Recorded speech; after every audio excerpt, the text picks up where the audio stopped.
News में बड़ी खबर आपको बता दें, लोकसभा में एसआईआर के मुद्दे पर 10 घंटे के चर्चा के दौरान समाजवादी पार्टी के मुखिया अखिलेश यादव ने कई सारे गंभीर आरोप सरकार पर लगाए हैं। उन्होंने कहा कि चुनाव आयोग सही तरीके से चुनाव नहीं करा रही है, वो बीजेपी की एजेंट है और वोट चोरी के भी आरोप लगाए हैं। इसी पर चर्चा करने के लिए मेरे साथ मौजूद है मेरे सहयोगी नवेंदु जी। सर, अखिलेश यादव ने कहा कि लोकसभा चुनाव के बाद जो उपचुनाव हुए उसमें रामपुर में धांधली करने का आरोप लगाया अखिलेश यादव ने। देखिए, 2024 के जब लोकसभा चुनाव हुए थे तो यूपी में समाजवादी पार्टी सबसे बड़ी पार्टी बनी थी 37 सीटों के साथ, और बीजेपी को एक तरह से वहां हार मिली थी क्योंकि सत्ता में बीजेपी थी और जीती समाजवादी पार्टी, सबसे ज्यादा सीटें उनके पाले में आए। उसके बाद उपचुनाव हुए, उपचुनाव में बीजेपी ने शानदार जीत दर्ज की। उसके बाद एसआईआर का मुद्दा पूरे देश में गूंजने लगा। बिहार में एसआईआर हुआ और एसआईआर के बाद चुनाव कितनी पारदर्शिता से हुआ ये देश की जनता ने देखा। अब बारी उत्तर प्रदेश की है, पश्चिम बंगाल की है। देश में 12 राज्यों में एसआईआर की प्रक्रिया चल रही है और कुछ केंद्र शासित प्रदेश भी हैं। विपक्षी दलों के नेता इससे कुछ ज्यादा ही बौखलाए हुए नजर आ रहे हैं।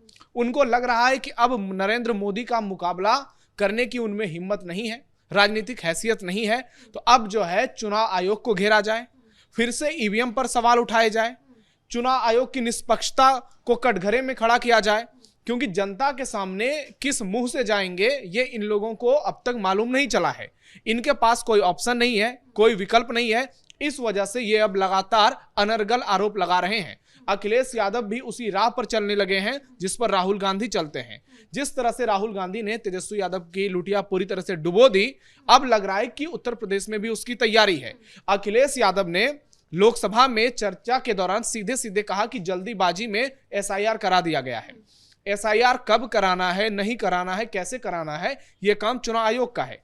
बीजेपी के तमाम बड़े नेता इस बात को कह चुके हैं कि एसआईआर की जो प्रक्रिया है वो चुनाव आयोग अपने हिसाब से करा रहा है। चुनाव आयोग ने तय समय सीमा निर्धारित की, उसके बाद जरूरत पड़ी तो डेट को आगे भी बढ़ाया और एक नहीं दो बार डेट एक्सटेंड किया। और चुनाव आयोग ने कहा है कि बहुत अच्छे तरीके से यह पूरी प्रक्रिया चल रही है। जो फॉर्म बांटे गए, उसके बाद उन फॉर्म में किस तरह से तेजी देखने को मिली, जो उसको डिजिटाइजेशन किया गया और उसमें कई फर्जीवाड़े पकड़े गए। अखिलेश यादव बीच में आए। उन्होंने पहले तो उन्होंने एसआईआर का खुलकर विरोध किया था, लेकिन उसके बाद उन्होंने अचानक से ट्वीट किया और अपनी फोटो डाली और लिखा कि मैंने अपना एसआईआर करवा लिया है। अब मैं समाजवादी पार्टी के कार्यकर्ताओं से, नेताओं से रिक्वेस्ट करता हूं कि वो जाकर एसआईआर में पूरी तरह से भाग लें। तो एक और तो वो बार बार एसआईआर का विरोध कर रहे हैं, लेकिन पर्दे के पीछे वो एक तरह से एसआईआर का समर्थन कर रहे हैं। एसआईआर को लेकर नई नई टीमें बना रहे हैं, अपने नेताओं को निर्देश दे रहे हैं। तो आप यहां से सोचिए कि ये अखिलेश यादव कैसे एक ही चीज को लेकर दोहरा रवैया अपना सकते हैं। एक और आप एसआईआर पर सवाल उठा रहे हैं। चुनाव आयोग अपने तरीके से काम कर रहा है, ऐसा तो नहीं है पहली बार देश में वोटर लिस्ट की सफाई हो रही है, पहले भी कई बार ऐसी प्रक्रिया हो चुकी है। लेकिन चूंकि अभी सत्ता में बीजेपी है, इसलिए इन लोगों को सवाल उठाना है, नरेंद्र मोदी को घेरना है। अब लगातार हार पर हार मिल रही है। अखिलेश यादव भी इंडी गठबंधन का हिस्सा है। आप देखिए कि पूरे देश में इंडी गठबंधन की क्या स्थिति है।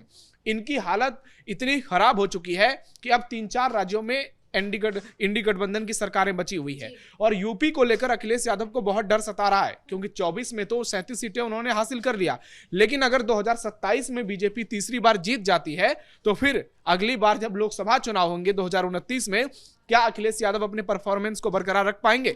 इसीलिए वो इस तरीके की आरोप लगा रहे हैं। अखिलेश यादव ने यह भी कहा कि इतनी जल्दबाजी में एसआईआर की प्रक्रिया क्यों हो रही है, लेकिन सवाल यही है कि जब बिहार चुनाव हो रहे थे उस टाइम एसआईआर की प्रक्रिया हुई, तब उन्होंने कहा कि यह बहुत जल्दबाजी में हो रहा है, और अब जब 1.5 साल का वक्त बाकी है यूपी विधानसभा चुनाव में, तब एसआईआर की प्रक्रिया हो रही है, तब भी उन्हें दिक्कत हो रही है। देखिए, बिहार में जो एसआईआर हुआ उसको लेकर किसी भी बिहारी ने खुले तौर पर विरोध नहीं किया।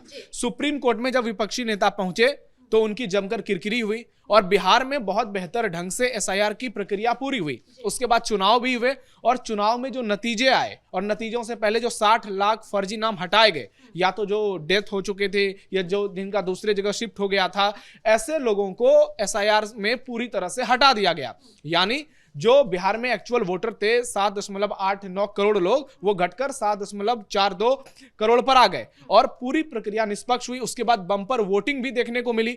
उसी तरीके की तैयारी यूपी के लिए है और चुनाव आयोग पूरी तैयारी के साथ एसआईआर कर रहा है। यूपी में भी आप देखिए किस तरह से फर्जीवाड़े पकड़े जा रहे हैं। अभी लखनऊ में 160 सफाई कर्मियों से जब डॉक्यूमेंट्स मांगे गए तो वो अचानक से गायब हो गए हैं, अचानक से फरार हो गए हैं। कई सरकार भी लगातार बैठक कर रही है एसआईआर को लेकर। उनके सख्त निर्देश है कि किसी भी घुसपैठियों को बख्शा ना जाए और यह सुनिश्चित किया जाए कि घुसपैठियों का वोट ना पड़े। देखिए, जितने चिंतित अखिलेश यादव हैं उतने चिंतित योगी आदित्यनाथ भी हैं, लेकिन वो चुनाव आयोग पर कोई आरोप नहीं लगा रहे हैं। वो बीजेपी के कार्यकर्ताओं के साथ मीटिंग कर रहे हैं, तमाम बड़े नेताओं के साथ मीटिंग कर रहे हैं और उनको कह रहे हैं कि आप गली गली तक पहुंचिए, आप हर एक वोटर तक पहुंचिए, क्योंकि उनके पास ये जानकारी गई थी कि बीजेपी के कार्यकर्ता थोड़े सुस्त हो गए हैं, जबकि दूसरी ओर समाजवादी पार्टी के कार्यकर्ता जी जान लगाकर एसआईआर प्रक्रिया में भिड़े हुए हैं। तो इसी को लेकर धर्मपाल सिंह हो, केशव प्रसाद मौर्य हो, ब्रजेश पाठक हो, योगी आदित्यनाथ के साथ की मीटिंग हुई और सबको अलग अलग जोन में बांटा गया कि आपको यह हिस्सा देखना है, आपको यह हिस्सा देखना है और एसआईआर की जो ये प्रक्रिया है पूरी तरह से इसमें शामिल होना है, ताकि किसी भी वोटर का नाम छूट ना जाए, चाहे वो बीजेपी का वोटर हो या दूसरी पार्टियों का वोटर हो। लेकिन समाजवादी पार्टी जिस तरीके से यहां पर कर रही है, जो रवैया समाजवादी पार्टी ने अपनाया हुआ है, वो सिर्फ और सिर्फ समाजवादी पार्टी के वोटरों को, उनके नाम को जोड़ने की पूरी तरह से इसमें शामिल हो चुकी है और यह संदेश देने की बार बार कोशिश कर रही है कि बाहर से तो हम एसआईआर का विरोध कर रहे हैं, लेकिन अंदर खाने हम एसआईआर का समर्थन कर रहे हैं। उसके बाद देखिए, अखिलेश यादव ने उपचुनाव का जिक्र किया। उन्होंने कहा है कि उपचुनाव में मिल्कीपुर में बीजेपी कैसे जीत गई, तो इस बात का जवाब तो देश की जनता ने दे दिया उनको कि कोई भी कहीं पर भी कोई भी पार्टी जीत सकती है।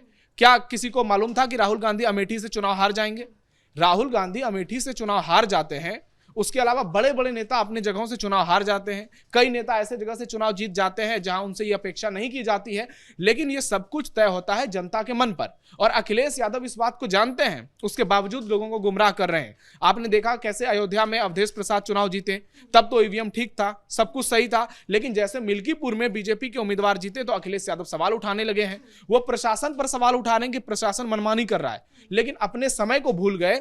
उनके समय में जब बूथ को लूट लिया जाता था, जब बूथ कैप्चरिंग होती थी, मुलायम सिंह यादव के समय में क्या होता था, ये सबको मालूम है। लेकिन आज के समय में जब सीसीटीवी के अंदर चुनावी प्रक्रिया पूरी होती है, जब तमाम डेटा को ऑनलाइन अपलोड किया जाता है, उसके बाद अखिलेश यादव के ये आरोप पूरी तरह से अनर्गल नजर आते हैं।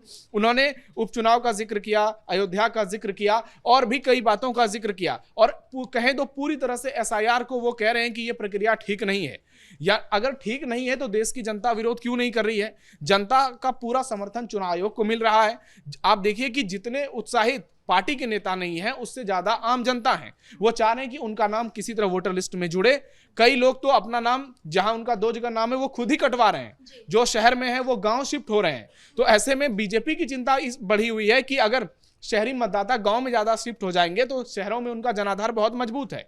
वो इस पर काम कर रही है। और दूसरी ओर आप देख लीजिए अखिलेश यादव को किस तरह से अनर्गल आरोप लगा रहे हैं और सिर्फ एसआईआर को लेकर ही लोकसभा में बहस के लिए ये लोग तैयार हो रहे हैं, चाहे कांग्रेस पार्टी हो, समाजवादी पार्टी हो। और एक मुद्दा जिसका आप देखिए कि पूरी तरह से पूरी प्रक्रिया पारदर्शी है, चुनाव आयोग पूरी निष्पक्षता से काम कर रहा है। एक एक डेटा का अपलोड चुनाव आयोग की ओर से हर दिन किया जा रहा है। तमाम राज्यों के डेटा को अपलोड किया जा रहा है उनके आधिकारिक ट्विटर हैंडल पर। लेकिन इसके बावजूद सवाल उठाना, जिस तरह से बिहार में वोट चोरी को लेकर लोगों को गुमराह किया गया, उसी तरह से यूपी में अब अखिलेश यादव कर रहे हैं। उनको लग रहा है कि लोगों में जिस तरह से 2024 में उन्होंने ये मैसेज देने में वो कामयाब हो गए कि संविधान खतरे में है, बीजेपी 400 सीटें लाएगी तो संविधान बदल देगी। उनको लग रहा है कि अगर एसआईआर को लेकर भी इसी तरीके से माहौल बनाए तो हो सकता है इसका लाभ 2027 में मिल जाए।